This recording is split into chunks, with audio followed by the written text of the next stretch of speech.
Halo sahabat ibu, kembali lagi bersama saya Belva Badranitya Buana.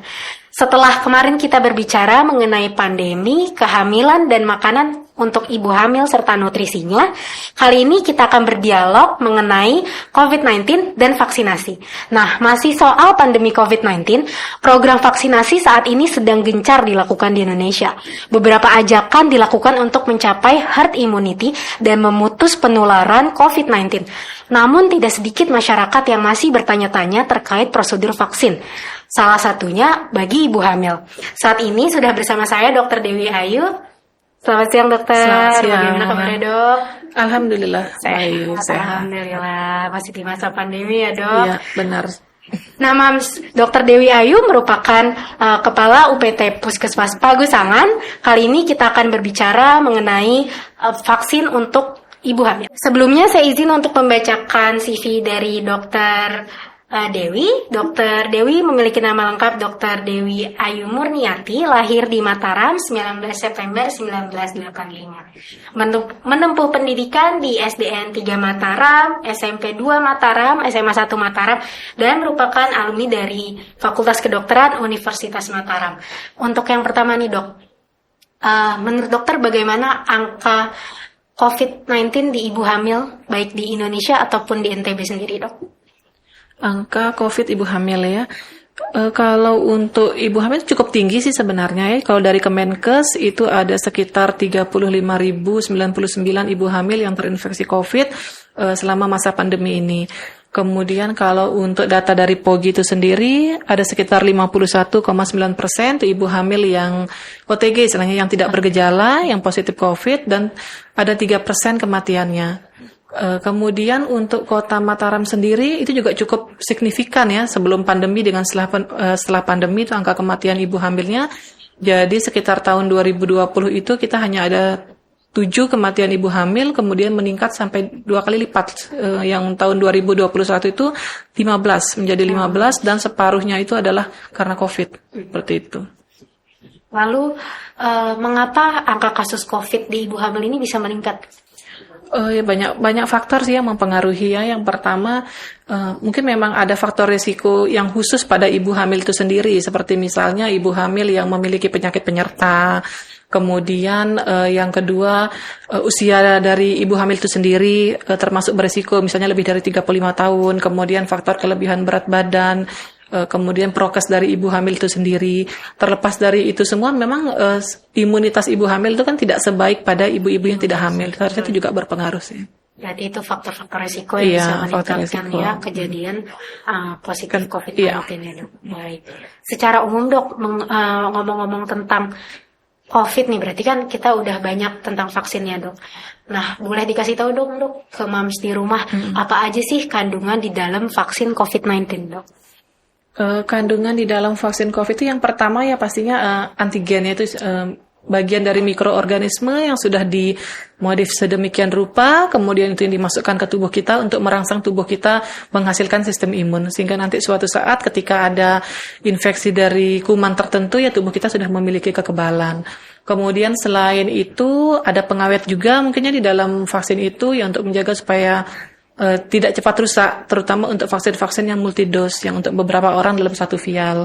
Kemudian ada pelarutnya, itu yang kemudian ada surfaktan juga untuk mencegah agar vaksinnya tidak menggumpal. Terus ada zat tambahan juga zat tambahan supaya nanti ketika vaksin itu masuk ke tubuh kita, bisa sistem imun yang dihasilkan oleh tubuh kita itu lebih maksimal. Seperti itu sih. Kalau untuk cara pemberiannya sendiri nih dok, apakah ada perbedaan di ibu hamil? Kalau untuk pemberiannya sama, antara ibu hamil dengan tidak hamil kita pakainya IM, intramuskuler, iya. Untuk ibu hamil sendiri, apakah semua ibu hamil boleh menerima vaksin atau yang seperti gimana dok yang boleh menerima dan tidak boleh menerima? Oh iya, nanti kita lakukan proses screening dulu biasanya kan sebelum vaksinasi. Jadi selama ibu hamil itu sehat dan tidak ada kontraindikasi itu kita berikan vaksin. Biasanya yang tidak boleh divaksin itu adalah yang ada kelainan darah, kemudian ada gejala preeklamsi, seperti misalnya sesak, kaki bengkak, riwayat hipertensi, kemudian sakit kepala, pandangan kabur, seperti itu. Kemudian tensi juga, tensi kita lakukan pengukuran untuk ibu hamil yang tensinya lebih dari 140/90, itu juga tidak kita berikan vaksinasi. Kemudian ibu hamil yang demam, lebih dari 37,5 juga kita tidak berikan vaksinasi. Kemudian ibu hamil yang menderita COVID atau menderita COVID kurang dari 1 bulan, itu juga tidak kita berikan. Dan ibu hamil yang punya riwayat alergi berat, terutama terhadap komponen vaksin, itu kita tunda juga biasanya. Baik. Nah, boleh nih dok diceritain ke para mams di rumah apa aja manfaat jika mams di rumah ini menerima vaksinasi COVID-19? Iya. Kalau untuk manfaatnya banyak sekali ya. Jadi ini bukan hanya untuk melindungi si ibu itu sendiri, sebenarnya juga untuk melindungi janin yang ada di dalam kandungan. Jadi faktor resiko yang paling besar sebenarnya dari ibu-ibu yang terkena COVID itu komplikasinya biasanya kelahiran prematur. Selain itu juga kemungkinan untuk bayi lahir dengan berat badan yang kurang, seperti itu. Kemudian resiko perdarahan pada saat melahirkan, seperti itu sih. Baik. Bermanfaat ya. Lalu apakah setelah diberikan vaksin, ibu hamil ini secara otomatis akan menjadi kebal terhadap COVID-19, dok? Tidak begitu ya. Kadang-kadang pemahaman di masyarakat kan seperti itu. Jadi sudah divaksin kok masih bisa kena COVID ya. Sebenarnya tidak seperti itu. Jadi tetap kita memiliki kemungkinan untuk terkena COVID, akan tetapi mungkin gejala yang ditimbulkan itu lebih ringan. Kemudian komplikasinya mungkin bisa diminimalisir dibandingkan pada ibu-ibu yang tidak divaksin. Dan kalau daya tahan tubuh kita bagus, ya mungkin memang kita bisa terhindar sama sekali terhadap infeksi COVID itu sendiri. Lalu dok, kapan dok ibu hamil sebaiknya divaksinasi COVID-19? Kalau untuk waktunya itu pada saat usia kehamilan lebih dari 12 minggu. Jadi pada saat usia kehamilan lebih dari 12 minggu ya sebaiknya segera divaksin. Jadi jangan menunggu istilahnya ditunda-tunda sampai dekat melahirkan, karena justru ditemukannya ibu-ibu yang positif COVID ini itu pada usia kehamilan di atas 37 minggu kalau kasus kita, itu biasanya sudah dekat-dekat melahirkan. Dan seperti yang saya bilang tadi, itu resikonya perdarahan, kemudian kelahiran prematur, seperti itu. Lalu dok, jika ibunya sudah terlanjur terkena COVID-19 nih dok, kapan atau berapa jaraknya ibu tersebut bisa menerima vaksinasi COVID-19? Kalau untuk yang gejala ringan itu 1 bulan setelah sembuh itu sudah bisa diberikan vaksinasi, sedangkan untuk yang gejala berat itu 3 bulan biasanya. 3 bulan. Baik. Jika ibu hamilnya tersebut memiliki penyakit penyerta gitu dok, apakah tetap bisa divaksinasi COVID-19 dan kapan sebaiknya dok? Tergantung sebenarnya penyakit penyertanya apa dulu ya. Kalau misalnya kayak hipertensi, ginjal, kencing manis itu masih bisa selama kondisinya terkontrol pada saat diberikan vaksinasi. Bahkan untuk penyakit autoimun pun seperti lupus itu juga sekarang sudah bisa diberikan vaksinasi. Yang penting terkontrol kondisinya pada saat diberikan vaksin. Kecuali memang yang ada kelainan darah atau yang ada riwayat alergi berat. Seperti itu. Baik. Di episode sebelumnya, dokter telah berbagi mengenai syarat-syarat ibu hamil untuk menerima vaksin. Nah, untuk vaksin COVID-19 ini, apakah ada perbedaan atau bagaimana, dok? Maksudnya jenis vaksinnya? Syarat-syarat pemberian vaksin COVID-19 di ibu hamil. Kalau syaratnya ya tadi sih sesuai dengan hasil screening itu, yang penting ibu hamilnya itu dalam kondisi sehat, kemudian tidak ada kontraindikasi yang saya sebutkan tadi seperti tidak ada preeklamsi, kemudian tensinya juga normal, tidak ada demam, tidak ada riwayat alergi berat, itu bisa kita berikan vaksinasi. Baik, boleh dok dikasih tahu ke mams di rumah jenis dan merek vaksin apa aja yang tersedia untuk ibu hamil, vaksinasi COVID-19 untuk ibu hamil? Kalau untuk di kita yang ada itu ada Sinovac, kemudian ada Pfizer, sama Moderna. Itu yang bisa diberikan untuk ibu hamil. Bisa didapatkan di mana dok? Di puskesmas bisa, di puskesmas, di rumah sakit, di klinik-klinik sudah bisa semua. Tapi di puskesmas bisa. Kalau jumlah pemberiannya dok untuk primer sama booster itu bagaimana dok? Beda. Kalau untuk yang Sinovac itu kalau untuk dosis primernya kita berikan 0,5, kemudian kalau untuk yang Pfizer itu 0,3, yang Moderna juga 0,5. Kemudian untuk boosternya, kalau untuk yang Sinovac itu kita boosternya pakai Pfizer sama Moderna. Jadi kalau untuk yang Sinovac itu, yang Pfizer itu kita berikan setengah dosis. Kemudian kalau untuk yang Moderna itu dosis full. Sementara yang Moderna itu kita berikan untuk boosternya itu setengah dosis. Sedangkan untuk yang Pfizer itu sendiri, kita yang untuk Pfizernya 1 dosis dan untuk Modernanya setengah dosis. Baik dok, untuk vaksinasi first dose, second dose, sama booster, kalau terjadi keterlambatan, apa yang harus dilakukan oleh ibu hamil atau keluarganya dok? Kalau untuk biasanya kan antara vaksin 1 dengan vaksin kedua kan. Kalau untuk yang lebih dari 6 bulan dia bisa drop out. Jadi harus mengulang lagi dari vaksinasi pertama. Sedangkan kalau booster kalaupun dia telat ya nggak apa-apa, tetap kita berikan daripada tidak mendapatkan sama sekali. Kalau untuk yang boosternya. Baik. Nah dok, biasanya sebagai dokter lapangan nih dok, apa keluhan-keluhan atau efek samping yang dialami oleh ibu hamil setelah menerima vaksinasi COVID-19? Kalau untuk keluhannya, sebenarnya tergantung vaksin yang diberikan juga ya, karena kita tergantung kelompok vaksinnya juga. Jadi kalau misalnya yang Sinovac ya, biasanya itu cenderung ringan sih efek sampingnya, jadi paling hanya pegal, terus kemudian mengantuk, lapar, kayak begitu. Tapi kalau misalnya kita pakai yang Moderna dan Pfizer, karena kita tahu juga itu termasuk kelompok vaksin yang mRNA, biasanya dia lebih ke arah demam sih biasanya efek sampingnya. Seperti itu demam, terus kemudian meriang, tapi biasanya hilang dalam 1 kali 24 jam. Cepat ya dok. Yeah. Nah biasanya dok, yang dokter ketahui apa yang dilakukan oleh ibu hamil ketika dia sedang mengalami efek samping COVID-19? Biasanya sebelum dilakukan vaksinasi itu pun sudah kita edukasi. Jadi ketika misalnya dia ada keluhan demam, itu mungkin minum penurun panas seperti. Jadi sudah kita bekali dengan pengetahuan dulu seperti itu. Nah dok, apakah ada kejadian pasca imunisasi atau KIPI yang harus diwaspadai moms di rumah nih? Kalau untuk yang reaksi berat yang segera biasanya itu setelah ibu hamil itu divaksin, biasanya kita observasi dulu setengah jam, tidak langsung pulang. Jadi begitu ada reaksi berat, kita bisa langsung rujuk ke vaskes yang lebih tinggi seperti itu. Tapi kalau di rumah, ya kita KIE. Kalau misalnya nanti ada gejala berdebar-debar, keringat dingin, sesak, ya kita sarankan untuk segera dibawa ke puskesmas kembali atau mungkin ke rumah sakit seperti itu.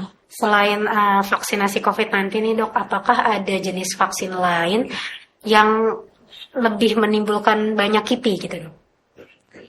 Selain vaksin COVID ya, kalau selain vaksin COVID, kalau untuk di puskesmas sekarang memang kita yang ada tetanus dan COVID-19 ya, dan sementara sih kalau yang KIPI-nya istilahnya sedikit mengganggu lah gitu, ya itu tadi yang Moderna mungkin sama Pfizer itu demam. Kalau yang lain-lain sih nggak ada yang terlalu ini. Baik, tadi dokter mengatakan sebelum vaksin, sehari sebelum vaksin lebih baik istirahat, makan yang sehat. Nah selain hal-hal tersebut, apakah ada lagi yang bisa dilakukan oleh moms di rumah untuk mencegah KIPI ini dok?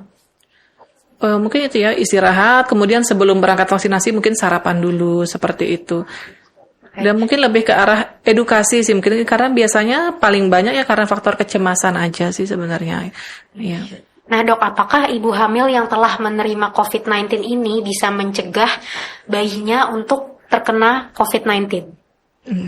Sebenarnya sih belum ada penelitian khusus yang yang menyatakan kalau virus COVID di si ibu ini bisa pindah ke bayinya.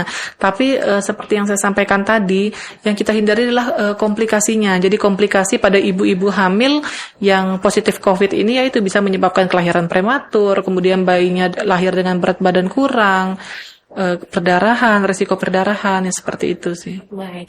Tadi dokter telah menjelaskan dosis-dosis untuk vaksin COVID di ibu hamil. Nah, apakah terdapat perbedaan dosisnya dok di ibu hamil yang sehat dengan ibu hamil yang dengan penyakit penyerta? Tidak. Jadi kalau untuk dosisnya sama. Kalau dengan ibu hamil yang belum pernah terkena COVID-19 dengan ibu hamil yang telah terkena COVID-19, dosisnya sama atau beda dok? Sama, kalau untuk dosisnya kita dosis standar, sesuai dosis primer. Baik dok, ini nih yang paling seru nih dok. Apakah ada pantangan untuk ibu hamil setelah menerima vaksinasi COVID-19 dok? Kalau sebenarnya secara khusus sih tidak ada ya, tapi mungkin kalau setelah vaksinasi, untuk meredakan ketegangan, mungkin sebaiknya ya ibu-ibu hamil yang habis divaksin istirahat dulu, seperti itu. Karena biasanya ya efek samping itu walaupun mungkin tidak semua mengalami, tapi biasanya tuh efek samping yang ringan tuh seperti misalnya pusing, kemudian lemas, demam itu kan dialami oleh beberapa ibu hamil. Jadi mungkin 1 kali 24 jam setelah vaksinasi sebaiknya istirahat di rumah. Baik. Nah, terakhir nih dok, mengenai vaksinasi COVID-19. Apakah ibu-ibu hamil yang telah melakukan vaksinasi COVID-19 bisa lebih bebas beraktivitas di tempat ramai? Nah, sebenarnya tidak ya, karena seperti yang saya sampaikan tadi juga, kalau vaksinasi ini kan bukan berarti mencegah kita tidak terkena penyakit COVID sama sekali, hanya saja kita meminimalisir resiko yang ditimbulkan seperti itu. Jadi tetap harus dijaga prokesnya, kemudian tetap harus vaksinasi, itu yang utama ya, harus vaksinasi, kemudian tetap kita menjaga prokes juga, seperti itu. Baik. Selain untuk moms di rumah menjaga prokes, apakah dari Dokter Dewi ada lagi dok saran atau anjuran untuk ibu hamil yang suka atau ketika beraktivitas di tempat ramai dok? Sarannya yang pertama, segera lengkapi dosis vaksin ya pada saat usia kehamilan lebih dari 12 minggu. Kemudian yang kedua, yaitu prokes itu sendiri ya, rajin mencuci tangan dengan menggunakan sabun dan air mengalir, kemudian memakai masker, kemudian kalau bisa sedapat mungkin hindari dalam ruangan yang sirkulasinya juga tidak terlalu baik, kemudian kurangi berinteraksi yang tidak perlu di tengah-tengah kerumunan, dan kalau misalnya timbul ada gejala batuk, pilek, demam atau tidak enak rasanya, silakan menghubungi petugas kesehatan terdekat. Baik, itu dia Mams, tadi telah kita dengarkan dialog dengan Dr. Dewi Ayu, Kepala UPT Puskesmas Pagesangan tentang vaksinasi COVID-19 untuk ibu hamil. Terima kasih telah mendengarkan program ini. Program ini didukung oleh pemerintah Australia melalui skema hibah alumni Australia atau Australia Alumni Grant yang diadministrasikan oleh Australia Award di Indonesia. Sampai jumpa. Terima kasih dokter. Sama-sama.